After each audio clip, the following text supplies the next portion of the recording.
Welcome back to Great Karate Myths Debunking the Legends, the show where martial arts folklore gets the reality check it didn't know it needed. Tonight, we're shifting focus from Okinawan dojos to the smoky tea houses and training halls of southern China. Because here's the truth, you can't talk about karate's origins without tracing its lineage through the myths of Kung Fu. At the heart of today's episode is Wing Chun, a system shrouded in rebellion, romance and rapid-fire punches. Was it born from real-world street combat? Was it sculpted on a soundstage for cinema legends?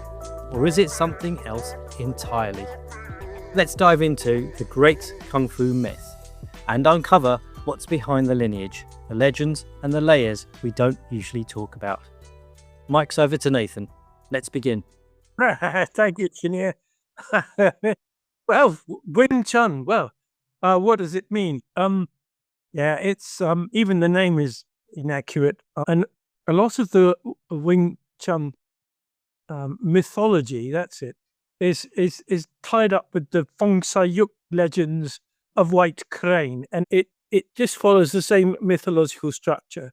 So, received quotes wisdom is that the style was created by a Buddhist nun called Ung Moi, and Ung Moi was allegedly one of the 5 elders of the destroyed Shaolin Temple, along with the person that gave their name to the white eyebrow style, Bak Mei Tujang. Bak Mei was actually a rival style and is still to this day a rival style to Wing Chun. But allegedly the nun Ung Moi, one of the 5 elders, the survivors of the Shaolin monastery, taught a student, a woman called Yim Wing Chun, who was allegedly being bullied by a suitor, an errant marriage proposal person. And the story goes that Ung Moi taught Yim the art of Kung Fu so she could defend herself again. It's a very far-fetched, complicated story, a whole style of Kung Fu being passed on to Yim Wing Chun by Ung Moi. But, and this, by the way, just to give this this is all allegedly in the 16th century. So yeah.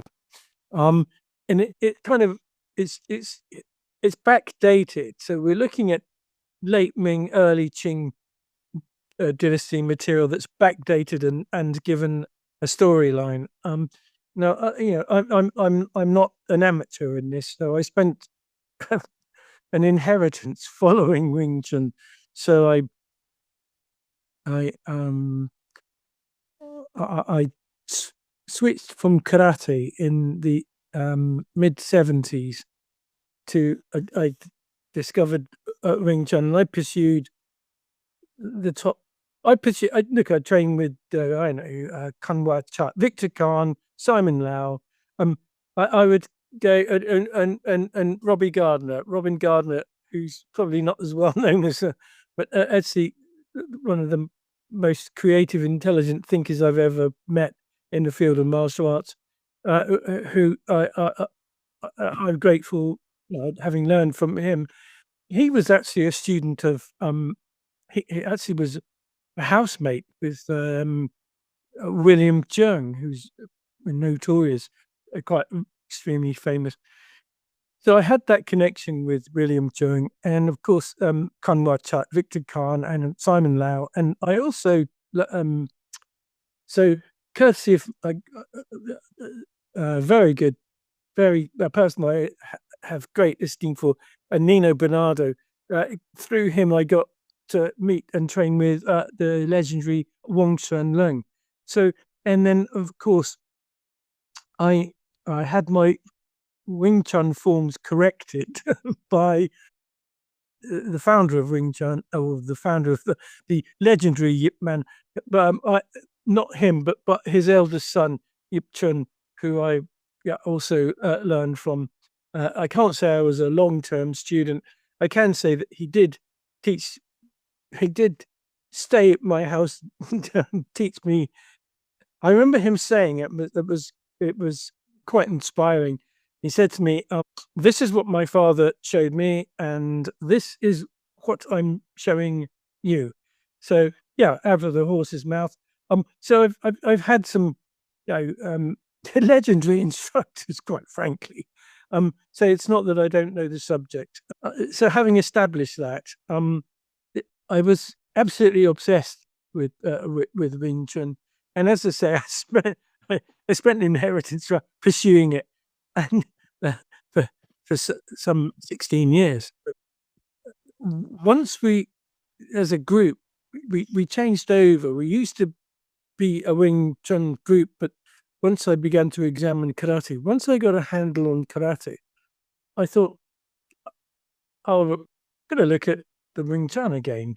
Now I know that there's academically a risk of making assumptions. So you find something in one academic or one field, and you can't assume that you can just transpose it to another field. So I never made that assumption. But it's interesting that if you look at Wing Chun, if you start with its very first form, the Shurim Tao, the small mind way, or there are many translations. If you actually look at it, and its pigeon-toed stance and its very sort of blocky, methodical sort of process, you still have to ask that question. It's a very strange way to plot out and start how to deal with a no holds barred combat method. It's a very strange way. To cut to the chase now, and and this will run rough with a lot of people, but it when you actually analyze it, as I've done, it's a weapon system. Wow. Okay. Oh. Tears are gonna roll. Tears are gonna roll. What weapon is it then, Nathan? Oh, well, there's a connection. It's the Bart Tomdo, cutting broadsword. It's a broadsword. It delineates and highlights exactly, precisely how to train and operate and use a pair of broadswords, carelessly called butterfly swords. That's the butterfly swords. If you look at it's a Chinese euphemism for, or a Cantonese euphemism, because the swords, when they're drawn back to the chest, to the side of the chest, the cutting edges are upwards, and it resembles butterfly wings. That's where that came from. It's not really an English translation at all. It really refers to the position that how those broadswords appear when, as a pair, they're drawn back to the side of the chest, which is the starting position. So yeah, but to answer your question, Tom, it's a pair of the broadswords. So you're saying the famous Sudan Tao form, and it is famous. We've seen footage of Ip Man performing it empty-handed, and you're saying it should be weapons. It's a weapons form. The same peculiar thing happened with the karate kata. Somewhere along the line, the use of the weapons was for some reason it was stopped. But the forms were continued. The forms practice continued, and so we could kind of speculate why that was the case. Kev, you've got a Wing Chun background. Yeah, so I've got a discipline. Yeah, not as much as Nathan, obviously, but I did it for about years ago, for about the best part of a year. Then we did it with, and then Dale took over the club and then trained with him. But then I quite enjoyed it. I enjoyed the sticking hands aspects to it, but the more you looked at it, the more unbelievable it became as a system. Really, I mean, it didn't really sound. It didn't look convincing, especially things like the chain punch and things like that. It's not very convincing, really, is it? Yeah. And once you saw, as I say, the later discoveries, it makes a lot of sense. Yeah, and of course you've got the same thing, but the blocking, which you have in the karate, which again it doesn't really work. We know it doesn't work. So yeah, that was my experience, really. So you mentioned the chain punch. That rapid fire punch that you strike by moving the hands over the top of one another along the center line. How does that relate to your discovery, Nathan? So if you, I had a very good friend who was an unlikely friend because he was a really tough guy. I mean, but back in the day. So where am I now? We're in the middle 80s. We're in about 86. He was ranked Amateur Boxing Association, a British ABA. He was ranked number 11. So Eddie Veerling, he was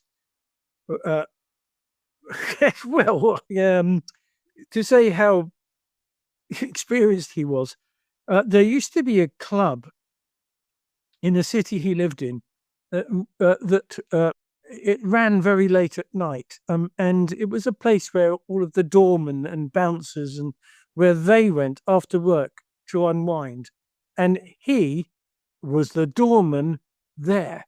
Woo! Okay. So and physically he was so as a boxer he was a really good boxer, and I had my glorious wonderful Wing Chun experience. I'd had a lot of experience, so here I am, supposedly an expert, was graded at a high level, and the first time we'd agreed to have a go together. He threw me. So he threw me a head guard, and I asked him, "Where's your head guard?" And he said to me, "I won't need one." It was quite intimidating. It was also very intimidating when he shut the door of it was my own training hall built in my own garden, and he shut the door and bolted it. And so I put the head guard on, and we were gloved up. We gloved up, and so then we began, and I think it was just a few within a few seconds, I had I found myself on the floor with a chipped tooth, and later it was revealed I was suffering from concussion. It was just a few seconds, really. So the Wing Chun expert was completely knocked to the ground. The man had a punch like a mule kick, and it was a great awakening. After that, he was kind enough to give me some instruction in boxing, which wasn't new to me because I as a police cadet, and I had boxed, but not to the standard and that this man could demonstrate, could demonstrate, and that was a big awakening. So to the chain punch, which was the question, the sort of punching down the center line, it's a great theory, absolutely rubbish in reality. We did back in the day a multi-discipline. I had a friend, so the late Ricky Woodhams. He was I think he was a 7. He was graded in Okinawa, but he had one of his students devised a measure that we could put on a long bag to measure the impact. of a punch. So everyone did punches. So we had a taekwondo person, a Wing Chun, me doing the Wing Chun. We had a boxer and a karate person. The boxers by far, there were two of them actually, hit the bag the hardest. Now we tried to make everybody roughly the same weight, so they were all weighing in at middleweight. The boxers hit the bag harder than anyone else. The person that hit the bag the weakest, with the least impact and power, was yours truly, with his Wing Chun chain punch, which registered the lowest score, to my embarrassment, of all the participants. A complete disaster. So if you then but take the chain punch position and you put in the clenched fists a pair of broadswords, cutting edge forward, and you imagine them going against the ubiquitous Chinese battlefield spear, for example, not the only weapon it was designed to go against, then chain punching down a straight line is ferocious, is formidable. And, the person on the receiving end is going to be lucky if he doesn't lose fingers, or, the entire wrist is going to be absolutely destroyed. That's the purpose of the chain punch. And it is utterly deadly. That's the purpose. But it requires those broadswords to be deployed.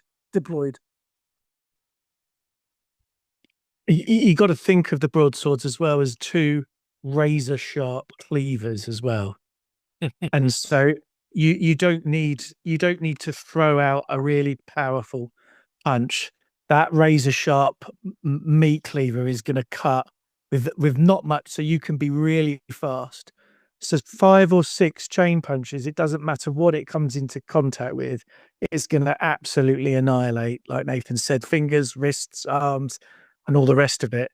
And so, and that devastating, it becomes really, really devastating, that technique, only with the weapons, though, as Nathan's already said. Yeah. It also explains why it's only done over the top, isn't it? It's not reversed, is it? It was never reversed. Wonder why. But you see, that's a really good point, and that's why you need the forms, because you need to be able to coordinate those two blades, because they're so sharp that there is a risk of cutting yourself. And so the forms training and the use of practicing turning the blades and moving the blades at close quarter, it's a real skill that needs time and needs effort. And so having a system to cultivate those skills is exactly the order of the day when you're using two razor sharp swords at close quarters. And so you start to get the reason for the Wing Chun system existing in the first place. And I think it's also important to distinguish what the Wing Chun system actually consists of. And it's the Solam Tao, the Chum Kyu, the Bu form, and the Muk Yan Jong form, the wooden dummy form. The 6.5 point pole form and the Bak Chum Do form were added later and are not part of this system that we're talking about. And so, and that's another conversation as well, why they're there and what and how they got there. But yeah, Nathan. Yeah. The what's not understood is that the Solam Tao, the Chum Kyu, and the Bu, they are the broadswords. And the broadsword form that was added later is completely inferior to the quality of the 3 forms that comprise the Wing Chun. And the interesting thing, it's so hard for the world to think about this, but it's interesting that the late great Bruce Lee, the actor and martial artist, was disappointed with Wing Chun, and his response, his view on I can't quote exactly, but I can paraphrase. The once the fluid man cramped and distorted by the classical mess. As far as I'm aware, he was referring to the Wing Chun forms, the Wing Chun background that he'd had. He might have been extending that further. For example, karate forms. it makes sense. If you so look at the Wing Chun structure, look at the first form, the pigeon-toed knock-kneed stance from which the practitioner doesn't move. You can see that a set of arm and hand and positions are being trained. The question is, what are they? Because the thing is developed in the chum kyu, or the bridge seeking or searching for the bridge from the second form of Wing Chun, and then further refined and developed in the third form, beauty, thrusting fingers. I had a good experience of being in training with Yip Man's eldest son, Yip Chun. He suggested, just in a conversation, that the Wing Chun probably could have been one long form, Sunam Tao, Chum Kyu, and Beauty joined together. I considered that myself. Why did you sort of finish the first form and then open the stance and do the opening all over again for the second form and the same for the third form? And I, believe to this day that the Wing Chun is not three forms; it's just one form in three sections. Now, how did we get to imagine it was weapons? Go on then, Nathan, because it was you that did it. Well, it really came from understanding the original Sanchin, which is found in the Weiqi Ryu, not the Miyagi Trojan Sanchin of Goju Ryu, but the Weiqi Ryu, the original open-handed Sanchin. In terms of its function and looking at it, we understood that section 1 did the primary thing that the exponent or practitioner or learner would need to know and be able to do, which is, well, the sai will be in two positions, either the pommel, the nub at the end forward or backwards. The two basic orientations for that weapon or tool. And section 1 of the Sanchin teaches the practitioner how to flip, how to change that from one grip to the other. There are only two possibilities, so the section 1, the primary teaching is how to switch that, how to flip it, and then deploy the weapon. And it occurred to me, looking at that, I'd done that Surim Tao for years. I'd done it since I was a teenager. The bent wrist going forward, the so-called unpacks, but the three prayers to Buddha, comprising of the wrists, which we'll look at that on film at some point and make that available to be seen. It followed the same format as the Weiqi Sanchin. In other words, the first thing that the individual needs to learn in the Wing Chun system is how to flip the weapon, how to change the weapon. Now you see that in the Bat Cham Do form, but the Bat Cham Do form is a later addition. It's a pale copy, and I don't think it originates with the Wing Chun at all, because the Wing Chun system's already covered that. And the Sulam Tao, it does exactly the same, takes the exact same approach as the Weiqi Sanchin in that section 1. So that would be the first part of the Sulam Tao, teaches the fundamental skill of flipping the weapon, exactly in the same way as the Weiqi Sanchin teaches the fundamental skill of flipping the weapon so that you can use the weapon in both orientations. And that was the key to looking at that Suram Tao, and something that I'd done since I was a teenager. Now as I'm head towards 70, I've been doing it. I've been exposed to it for my entire adult life, and it makes perfect sense that in both the Weiqi, in the Sanchin of karate, and the Chulim Tao of Wing Chun, they're both involved with a tool or a weapon, and the primary skill is to be able to flip them so that you can use them in both of their orientations. Lovely. You mentioned but Dao. 8 cutting broadswords. That is literally what this is the thing. It's a red herring there, that there's a broadsword form attached to Wing Chun. It makes it look, that's an additional weapons form, and it supports the idea that the actual Wing Chun is empty hands. Now, this is millions of people have been involved in that whole Wing Chun. One of the things that made Wing Chun famous is that it was the style, the foundation style of one Bruce Lee, the movie star and martial artist, the late Bruce Lee.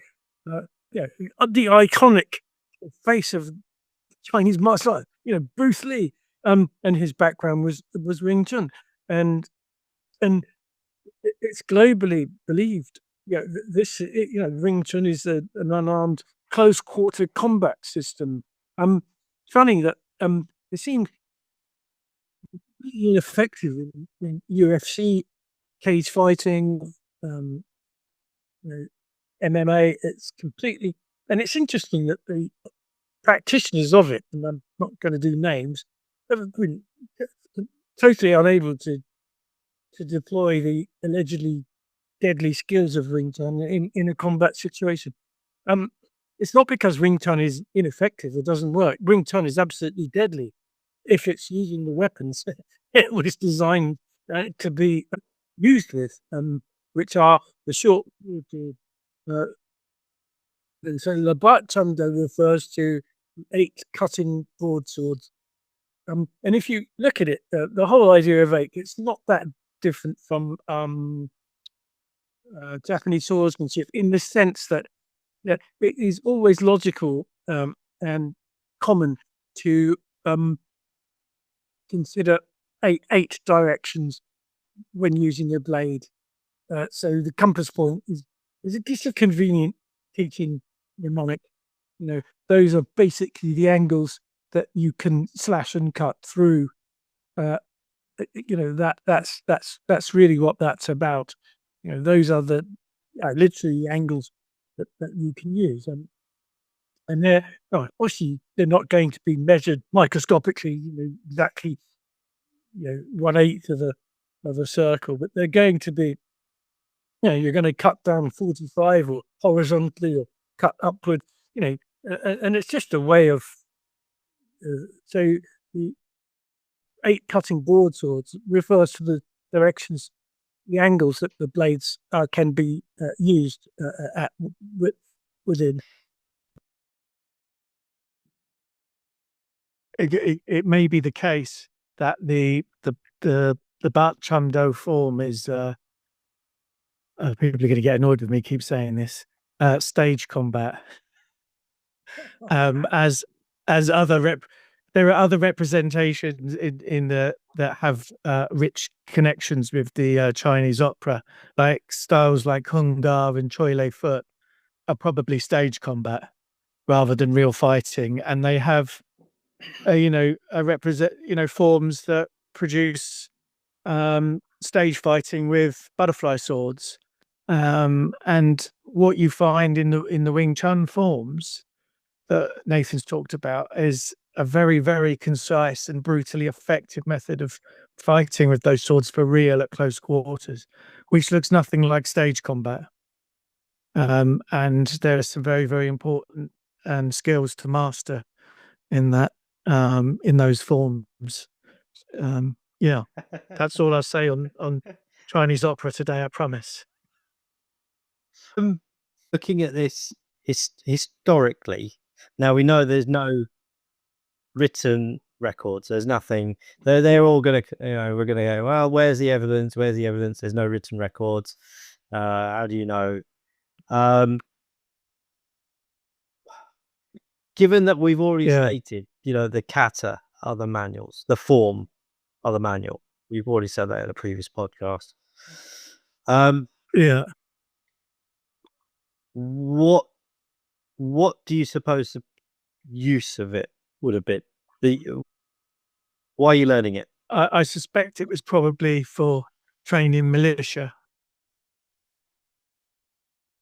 I don't think it was, there's quite good records from the Ming Dynasty of military training methods, and there's a lot of manuals, and there's a good bit of history around that, what the military training actually looked like, and you don't find any mention of it of butterfly swords in that respect. But so it's just we're only speculating here, but the area that it was in had huge amounts of, there were private armies, private militias, and vast amounts of pirates. So I expect that the truth of what they were, who was training with these methods, it probably lies somewhere in between militia and pirates and private armies. People don't realize it might speak to the environment. Sorry, Nathan. It might speak to the environment that it was used in. That it's this very concise close quarter method of the blades. So it might. It's interesting. We could speculate on what the environment was that it was used in. It's almost certainly not battlefield, because there's no footwork. There's no footwork for fighting on the battlefield, and it doesn't appear to be the way that you move around and the object of getting to the corner and cutting, and we can go into all of that stuff with the gates and the center line and things like that, but it doesn't appear that it would be very effective on a battlefield. So we could speculate where it was used as well. I just didn't throw one more quick thing in as well. Just in terms of the history, I just wanted to pull out one of the Jenga blocks from right at the bottom of the pile, and that Nathan mentioned Ung Moi at the beginning, and Ung Moi was actually a fictional character from a style of fiction called wuxia, which is martial fiction, which was immensely popular in the Ming Dynasty, and she was actually one of the villains of the story as well. She actually sails out Shaolin. So yeah, it's kind of over time been they've taken it. It's like taking a comic book, isn't it? A superhero from a comic book, and 200 years later they become a fictional person.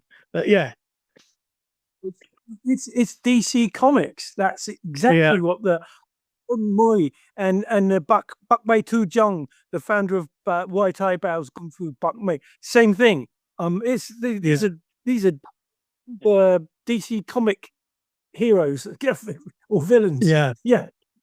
What's really interesting in that genre of fiction as well is that they make reference in, famous wuxia novels like The Water Margin and, Journey to the West and all the rest. They make reference to real martial rituals and Taoist rituals and reference to real martial arts and things like that.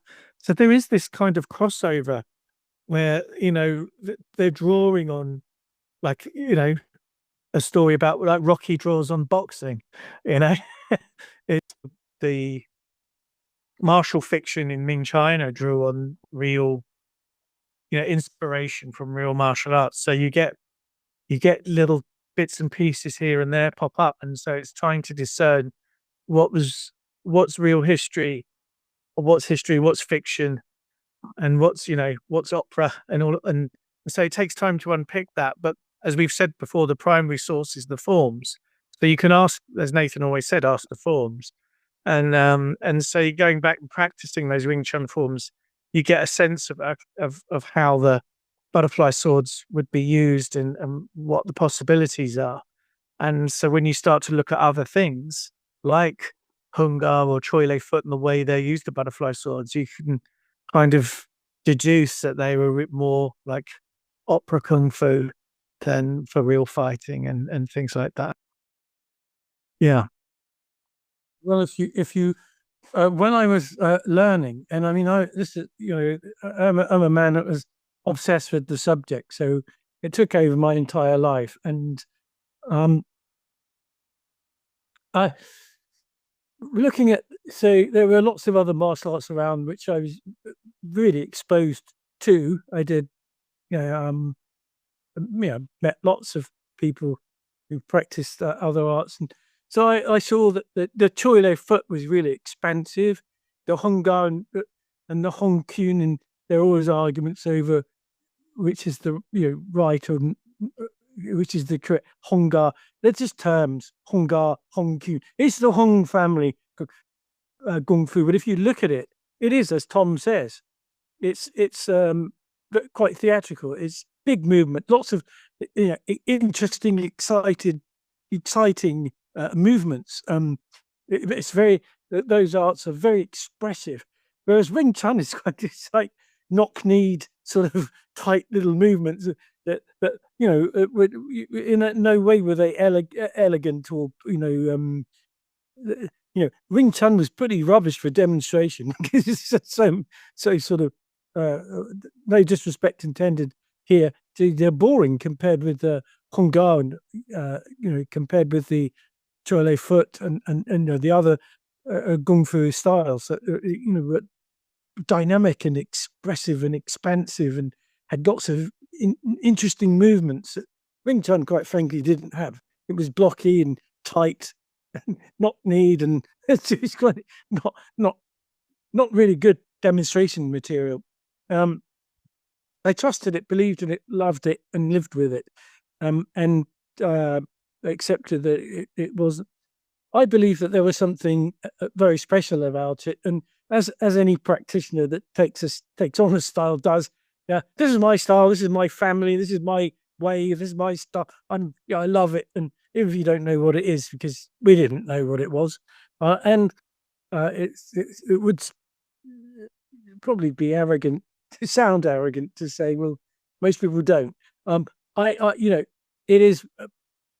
The evidence is there that this is what you're dealing with is a weapon system that is based on the use of the broadsword, and it's an incredibly systematic approach to cataloging and teaching how to use and deploy a pair of razor sharp broadswords, and that's exactly what it does as the forms unfold, culminating in the dummy form, which you described as something to sort of harden the arms and so on.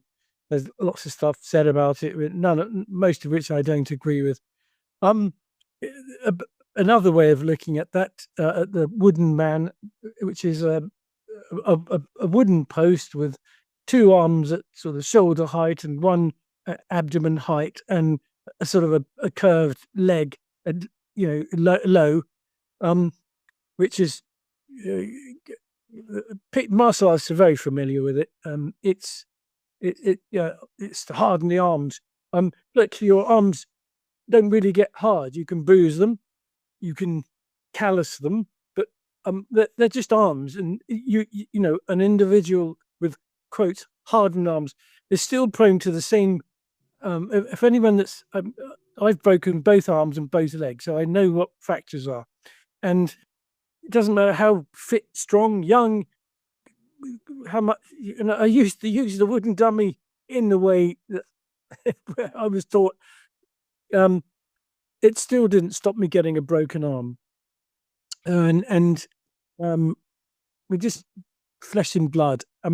It's not a tool for hardening the arms. What it is an impact, like a butcher's block. It's an impact target that the broadswords can be used against with full power. It's the only opportunity to get full power training in the deployment of these of the broadswords. And the interesting thing is, they were made of something called muktoa wood, and the muktoa wood, incredibly expensive. It's like paying for teak or lignum vitae, really expensive wood, the muktoa. Why to quote harden your arms or do training drills? Pine would be okay. Pine, ash would be good. Any indigenous Chinese semi-hardwood doesn't even need to be a hardwood because it's just arms. Arms again. But it's muktoa wood. Why? Well, muktoa wood will like a chopping block in a Western butcher's. If anyone that's ventured into the butcher's sees that the block with all the marks in it, and it tends to get a bit hollowed out in the middle as it gets wiped down and cleaned and scraped and scrubbed. But it's a hard wearing item, which is what the muktawa wood was. But even then, if you look at it, the arms were interchangeable. You could take the peg out of the back, pull the arm out, which is perfectly practical because you could then replace the parts that were really going to take the most damage, which would be the arms. So the sticking out arms, 3 of them, it could be replaced. Obviously, the body would be solid and would be there to, it wouldn't need to be. Why would you need to change it? It wouldn't. Yes, it would take damage, but not to the extent the arms would. So those arms were completely replaceable, and the wood was muktawa wood, very, very extremely hard wood. And again, I repeat the question: if you're banging your arms against it and training, why do you need that expensive hardwood? You don't. I can remember us doing the sorry. No, go on. Yeah. I can just remember us doing in the training in Wing Chun. We used to actually bash our arms together. I don't know what the hell that was really about. It's toughening the arms up. I can remember it. It's you get lovely feedback from cutting and, really letting go with those cuts against the dummy. You get all that feedback in the grips, in your structure, and you've got something to, some of the techniques involve pressing or pinning with one blade and cutting with the other. So you get to really drive into with the leverage and the pressure with one arm and hack away with the other one. You get all that feedback into your stance and posture and structure. It's superb. It's absolutely superb. It's funny that now you can buy pads to put around your wooden dummy to make it softer to hit. Yeah. I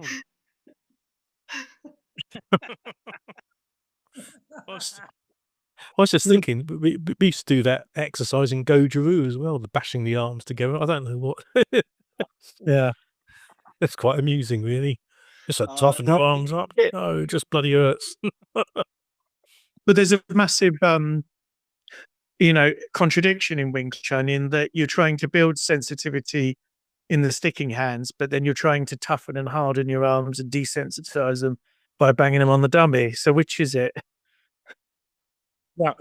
That we will need to revisit the sticking hands things because it's an integral, massive part of Wing Chun, but it needs to its origin and the fact that if you actually look at it, so as I was taught it, the essence was Tan, Bong, and Fook.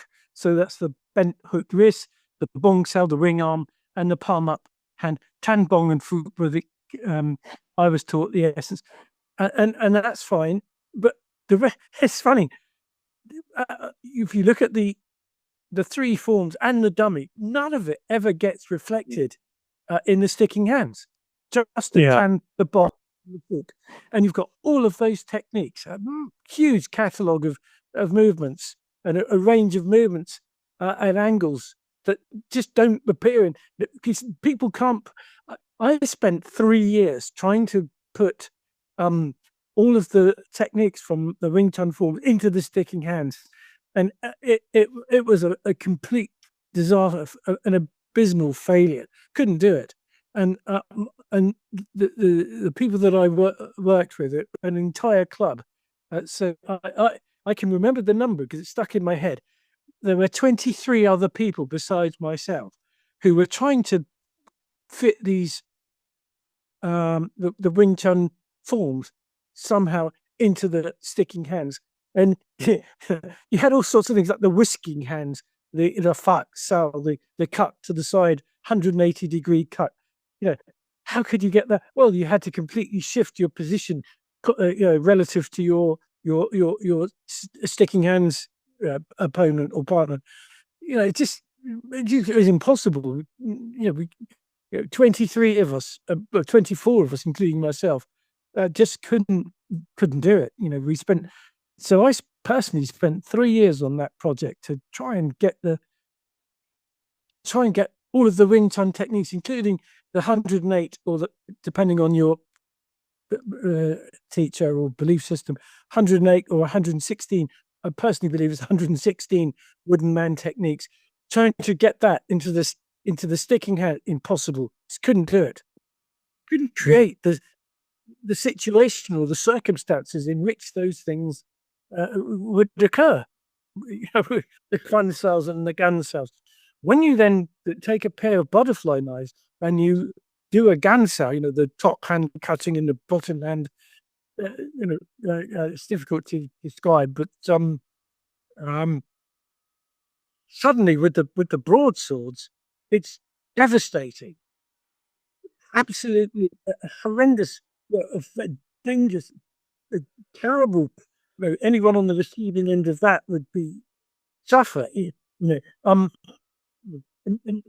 I think that to quickly revisit it's one stage up from policing, so it's one stage up from the Psi, but I think the environment is got a connection with the maritime. It's a maritime. I think it's a maritime environment. I think it is possibly on deck, on the ship. It's more likely, I think, on the quay, and I think it's potentially part of guarding. People don't. Well, people. Who am I talking about? There was a massive shipping trade, with absolutely millions of tons. The tonnage of the commerce in China during the Ming Dynasty was mind blowing, and all of it needed policing and guarding. I can't yet supply the evidence I want to supply, but I am suggesting here that the broadswords were involved in the control of freight and shipping, that sort of environment. And as Tom says, it's not a battlefield because bigger weapons would be standard swords, and other weapons would be Or firearms. Absolutely, Tom. And firearms, cavalry. So you mentioned it before, but remind us what century are we looking for? When is all this happening? Oh, good question. Well, I think we're looking at all of this, in my view, is Ming. It's Ming Dynasty. We're looking at the 16th century. Yeah. We're looking at the late Ming. It could be earlier, mid-Ming, but we're looking at so 15 something. That's what we're. Liz, I think it's worth mentioning that when the Ming Dynasty was overthrown and became the Qing Dynasty, there was a weapons ban there. And so, where we're speculating on why these martial arts have survived without the weapons, there was an actual weapons ban there, and that may account for it, or one of the reasons that might be part of the bigger picture of why Wing Chun carried on as a practiced without the weapons, and then developed sticking hands later on down a few generations, and and the same with the Wei Chi forms. They were practiced unarmed in China and found their way to Okinawa and became karate. It's quite bizarre to think about how that happened, but the scale of warfare, famine, disease, millions and millions of lives were lost over the course of a few hundred years. And so it doesn't take a lot for a knowledge like what, using a pair of butterfly swords to become completely lost. Yeah. Yeah, the Civil War. Interesting. It ran parallel with absolute plague and famine. So you had the Civil War, in which ultimately the Manchus were the dynasty changed from the Han people to the Manchus, the Northerners, and that was a massive culture shift. And the Manchus were, I don't want to judge them, but they are the ones that imposed that weapon ban that you described when you stole my thunder there, Tom. Sorry, no. That I can't find any other culture, and as anthropology is actually my subject, I can't find another culture. And if anyone knows of one, please let us know. Let me know that actually has training regimes for weapons without the weapons being present. But the Manchu weapon ban is actually creates that unique environment and circumstance in which to continue the tradition and keep the teaching and the knowledge, that people would create the weapon form, the movements, catalog the movements without the weapons being present, because they can't, they can't be fined or imprisoned or because the use of a weapon meant the punishments were brutal. They were things, amputation of limbs and horrible things. And I can't find that sort of weapons being practiced without the weapons anywhere else historically on the planet. And it's interesting because Tom knows a bit about the German fencing, and the Germans and the Europeans had fencing manuals. I can turn that over to you just to elaborate on that, Tom. But they had fencing manuals. There's not one to my knowledge that performed the fencing movements without the sword. Yeah, there's some superb organizations that are taking these European medieval martial arts of Europe and these training methods and working out from the manuals how these methods were performed and practiced, and then creating recreational practices out of them, which is absolutely fantastic. And you can see that on HEMA and Scholar Gladiatoria is another great channel to look at. And that's essentially the same thing, is that these forms are manuals. And they found their way to Okinawa, they found their way to Hong Kong later on, but found their way there. But there's what connects them all is we've got these weapons manuals without the weapons, and so it's sort of trying to understand why that might be the case and speculating on it until if some evidence survives or something to help us kind of line that up properly. I suspect there are more forms as well. I suspect there are others elsewhere, but it's keeping an eye out for them. Yeah. But I think to round up the idea of styles, lots and lots of styles, is can appear to be confusing, but the Pakme, Pakme is quite. If you look at the 9-step push, the Gaobao Churi Toi of Pakme, it's very, very similar to Sanchin. So you can see a Sanchin-based practice. So I would say that suggests that Pakme has its roots in an original system of weapons.